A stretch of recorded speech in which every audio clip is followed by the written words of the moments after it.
Hello my precious cinnamon rolls, my name is Fofo and I'm here back again playing Cinders, a day late because I was sick yesterday, and I'm recording it with my new microphone. Previously we came to see Madam Ghede, so that's where we are now. Cinders says, well, I assume you can imagine how Carmosa's daughters would be. They keep me at arm's length. They're troubled, confused, hurt, and they often hide behind cruelty or cynicism. But underneath all that, they're just normal girls. I think as they mature, our relationship will get better. I only hope that with time they'll be able to free themselves from Carmosa's toxic influence. But for now, it's still very difficult to live with them. He says, it seems that things are difficult for you. You're not very happy with your life these days, aren't you? You can say that. He says, and what are you doing? This says, what do you mean? If you don't like your life, then you have to be the one to change it. Otherwise, anything you say is just whining. I definitely want my life to change. Then what's your plan? I have to learn more. I don't really have a plan yet. Why not? Are you expecting things to just work themselves out? Of course not. It's just that I don't know enough to form a real plan. I don't act rashly. I get the feeling there's a lot more going on that I don't know about. Carmosa's acting strangely. If I could figure out what she's up to, maybe I could use that to my advantage. I'm also wondering if I could find a way to reclaim the estate from her somehow. I'm my father's only daughter, after all. There's almost always a way to bend the law to your will. It might not be very kind, though. Anyway, it doesn't seem you have a very clear idea of what you want yet. I promised your mother that I'd help you, and I will. But you yourself need to know what you want first. Come see me once you're ready to move forward, and we'll talk about your options. Did you really promise my mother you'd help me? Of course I did, girl. I have no reason to lie about that. You must get going now, though. Wait, I still have so many questions. I have a lot of work to do, I'm afraid. I can't afford any disturbances. I'm sure we'll have another chance to talk. I'll do my best to answer your questions then. You remind me so much of your mother, and I'm sure you'll be just fine. Thank you. Goodbye. Take care, girl. Right. Cinders says, I must admit I don't know what to think about Madam Ghede after we talked. I can't tell when she's being serious or sarcastic. If she's giving me advice or just mocking me, or both. Maybe I'm just not used to acts of selflessness, but I get suspicious when someone outright offers to help me with all my problems. It makes me wonder if they don't have some hidden agenda, especially if it's the town witch. Looks like my mother was quite special to make such interesting acquaintance. A witch? Ah! Still, she seems genuinely interested in helping me. Can I really be picky here? I won't be forgetting the conversation we just had anytime soon. That's for sure. Where should I go now?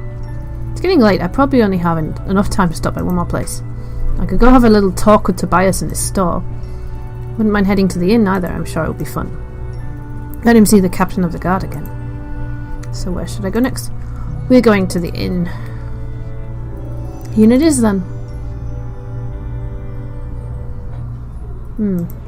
Something smells delicious. I wonder what's cooking in the kitchen right now.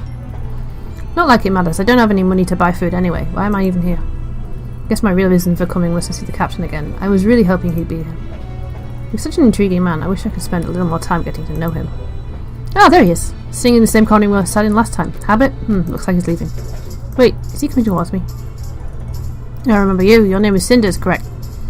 Yes, I'm surprised you recognise me. Well, you're on my mind. Would you care to join me for a drink? I'd be happy to. Hang on, you were thinking about me? Yes, you came to my mind during a recent discussion I had with the prince. Oh, I'm flattered, I think. What were you talking about exactly? A candidate for wife, of course. Surely you've heard about the king's last wish. Actually, I haven't. According to the king's final wish, the prince cannot be crowned until he's found a wife for himself. So the coronation is being postponed, and every noble in the kingdom is trying to force a daughter on him. It's been very tiring for him, as many of these women are groomed for looks alone. He was losing faith. So I told him that the world still holds many bright and intelligent women, and you're living proof. Yikes. Oh, well, I'm grateful for the compliment, but I'm not sure what else to say. My apologies. The drink is making me more direct than is proper. These days there's little to do fulfilling my duties, and so I spend my hours here. I don't want to bore you with the small complaints of my life, and I apologise for being so curt with you the last time we met. I understand. A lot happened, and it's no surprise you weren't in the mood for discussion. Honestly, I should probably apologise for bothering you when you wanted to be left alone. It wasn't a bother. I found the discussion very interesting. Listen, I know you asked about the prince last time. Are you still interested in learning more? Actually, tell me about yourself. Actually, I was more interested in hearing about you. Me? I'm just a simple warrior. What's so interesting about me? Plenty of things. For starters, how did you become the captain of the guard? Well, if you really want to know, it runs in my family. My great-grandfather was a mere soldier, but he saved the king's life in battle and was rewarded. The family was granted a noble title and the position of king's personal guard. Since then, my family's heritage has been swordsmanship and loyalty to the crown. So we were destined to have this position from the start. Yes, but I accepted it with great pride and joy. It's an honour to serve the kingdom. We will always remember that the king was grateful and kind to the man who saved him. Didn't you ever think about doing something else with your life? Not once. Besides, it was not my decision to make. I don't want to be speaking out of turn, but that sounds so sad. You didn't have a choice? There's nothing sad about it. The men in my family have been honourable soldiers for ages. I was raised with tales of my brave ancestors and trained in combat since I was a child. When I received my first sword and joined the palace guard, I was so proud. It was the best day of my life. I felt like I could finally stand among the heroes of my family. Do you still feel that way even now? Not as much, but I don't blame my family or my path in life. The world is simply changing. There was a time when conflict made a sword in the heart, but now it's a dagger in the back. These days, everything is poisonous words and false smiles. You can't tell friend from foe. Kingdoms are torn apart by whispers and false smiles now. There's no place for a man of the sword. All I have left is a corner in the inn and an occasional desperate lowlife kidnapping a few children. I'm not the heroic savior that my ancestors were. You still need it. I think the parents of the child you rescued would disagree. You still save his life. Sure, you didn't get to charge into a glorious battle, but it doesn't make you less of a hero. There's still a place in this world for brave men. Thank you for your kind words, but you think too much of me. I'm happy I could save the child's life, but I feel terrible that I had to kill those men. They were misguided and foolish, yes, but they couldn't even defend themselves. Maybe selfish, but I miss the days of the king. Back then I could cut down my enemies in battle. You're saying you actually miss killing people all the time? I'm saying that I miss the days when people put their lives on the line for what they believed. The people I used to fight knew what they were up against when they opposed the king. The killing may have been brutal, but at least it was honourable. Didn't you even feel bad about taking your lives? I'm only the sword. The king is the one who wields it. The burden of guilt is on him. That's convenient. It's my good fortune that I served a wise king who didn't enjoy bloodshed. That's enough of such heavy subjects, though. I'd rather get to know you more, if you don't mind. You look like a girl from the town, but I haven't seen you around. I don't live in the town, actually. I live in the house ruled by Lady Carmosa. Oh, forgive me. I didn't realise you were a nobility. Your clothes give the appearance of one of the townfolk. I didn't know you were incognito. It's not a disguise. This is what I wear every day. After my father passed away, Carmosa took over. She treats me as one of the servants, but without any pay. I don't have any money to spend on clothing. Sorry to hear that. It's a shame your father chose Carmosa to take over the estate. He chose her? Isn't that what happened? Before he passed away, he should have left the will. The will would appoint the next head of the house. It's a shame he didn't choose you. I've never heard anything about his will. I don't think father would willingly put me in this situation. That doesn't sound right at all. If Lady Carmosa wasn't appointed, she's breaking the law. I didn't realise that. Something about the situation seems suspicious. I hope you get it sorted out. I wish I could speak with you longer, but I will start my patrol. It was a pleasure talking with you. If you ever need anything, I'll be happy to help you. Thank you. I'll see you then. Take care of yourself. This is the first time I've heard of father's will. I wonder why he never wrote one. As he did write one. In that case, what happened to it? I have to investigate as soon as I get the chance. Well, there's no point in sitting here in the tavern alone. I don't want to attract the wrong company. The sun is already setting. I spent the whole day in the town, and what a day it was. I guess time flies when you're having interesting chats with people you normally have no chance to talk to. Oh, how I wish life was a fairy tale and I could do that every day. And yet life is what it is, and I have never ever been able to stay in town past sunset. When I was a child, I had to head back to the residence for safety, and then Carmosa entered the pictures and took over. And even without her, I would have been a bit detached from the town's life. I might dress and work like every other girl here, but I still live in a mansion quite some distance from town.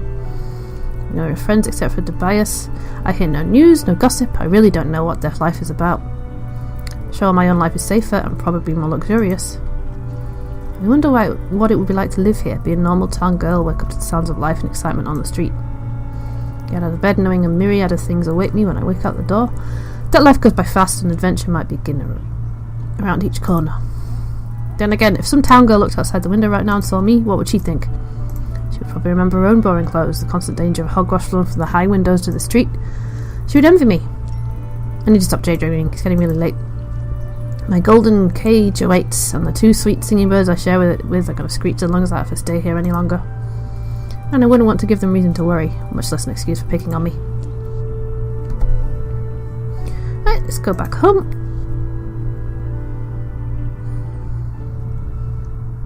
Home sweet home. I used to love returning home when my father was alive. I miss sharing the events of the day with him. Now it just seems like a grim prison, and my parole has just been revoked. To mention I'm probably going to be up for a long talk with the jailer, seeing how late it is. So he says, "Oh, you're back. Safe and sound too, with no sign of being attacked by robbers, wolves or some such. Though I probably shouldn't be surprised if they didn't want you either." Sophia, charming as always. Kind of expected Gloria to be here and try to reprimand me. Doesn't seem like I'd just let such a breach of the rules slip by without a word. Does seem strange, doesn't it? I'm as surprised as you are. I thought there was nothing as important for her as taking any chance she has to mimic Mum's contempt. Oh, I can imagine it already. If Mum were here, she would tell you should have a stick in your derriere like I do. You're awful. More importantly, off the point. What happened with Gloria? I don't know. She didn't seem that angry, more like sad, really. Both mean that she's not well at all, so I'm content either way. Still, I wonder what could throw Gloria off her high horse, and out of that annoying Carmosa pose, for that matter. Did something happen in the house today? Well, dinner was burned a bit, so Gloria got a reason to shout at the servants some more. That hardly sounds like a reason to get depressed, does it? No, it does not, but apart from that I couldn't tell you what the reason could be. But I don't think you need to worry about her. It'll just blow over and you'll be fine, whatever it is that you think, Gloria.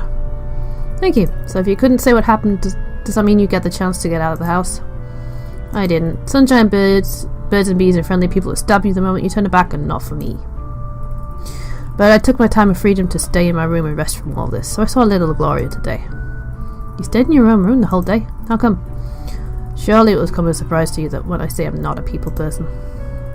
I preferred to use this time for myself alone. I asked what you did then.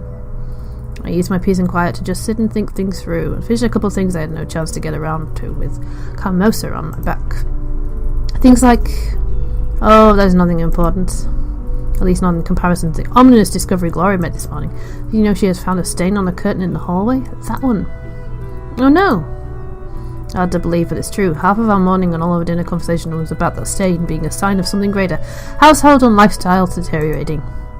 Servants' morale and respect dropping, kingdoms falling, dark times approaching, and most of all, that stain is improper. Well, Gloria does take her duties very seriously, but you're avoiding questions about your day. Maybe, but so are you. Surely after that whole day in the town you have loads of stories to tell. It really was nice to get out without the feeling I need to hurry or else. We usually have so little chance to speak to anyone outside the house. And the town looks magical in the evening. It simply doesn't go to sleep. All the windows are lit, people walk the streets, if only to stroll around to the tavern. Have you been to the town past sunset? No, I haven't. Carmosa saw it neither appropriate nor useful for a daughter to go out in the evening. But you must be exhausted. Indeed I am. Even my small and rock-hard bed seems like a piece of heaven now. I won't stop you from reuniting with your bed of rocks then. Prefer to be alone anyway. But do be careful. Those bedbugs can get really big and eat you alive if you let them. Everything is possible in the fairyland you seem to live in, Princess. I wish you well too, Sophia. Good night. Oh, Gloria's here. Cinders, are you awake? Cinders says, I'm awake. I'll be right there. I'll get to work in a minute. No, it's not about that. I just need to talk to you. Alright, Gloria, what is it? What's so important that you have to speak with me at this hour? At this hour? You mean noon? I wanted to speak with you about the way you've been behaving these past few days. Now there goes my nice morning, or afternoon. Listen, I realise we were never really on the best of terms, but what has been going on recently is something new indeed. If you really think that I will turn a blind eye on your all these childish, egotistic exploits, that you need to think again. What are you talking about, Gloria? I didn't do anything. Oh, you didn't do anything outright destructive. You were far too smart for that. But do you think that you haven't noticed all your little jabs at me? You take every opportunity to undermine my efforts to make my life harder. Really, I don't know what's happening to you, Cinders. Do you think I'm stupid or that I don't have any feelings? I'm trying to understand you, I really am. It seems like you're reveling in this chaos you're creating, as if you wanted things to fall apart. Despite the efforts of all those who want to keep things together. This is where we differ, Gloria. True, our relationship was never civil, but I think I'm beginning to understand why. We may be a family, but we're not alike. All I'm trying to do is survive in this madhouse as unscathed as possible. Seems like chaos to you is freedom to me. Besides, let's face it, Gloria, things are already broken. Only Carmosa and you are still pretending that you can glue them back together, like some ugly heirloom everyone hates. Alright, I'm going to end this episode here.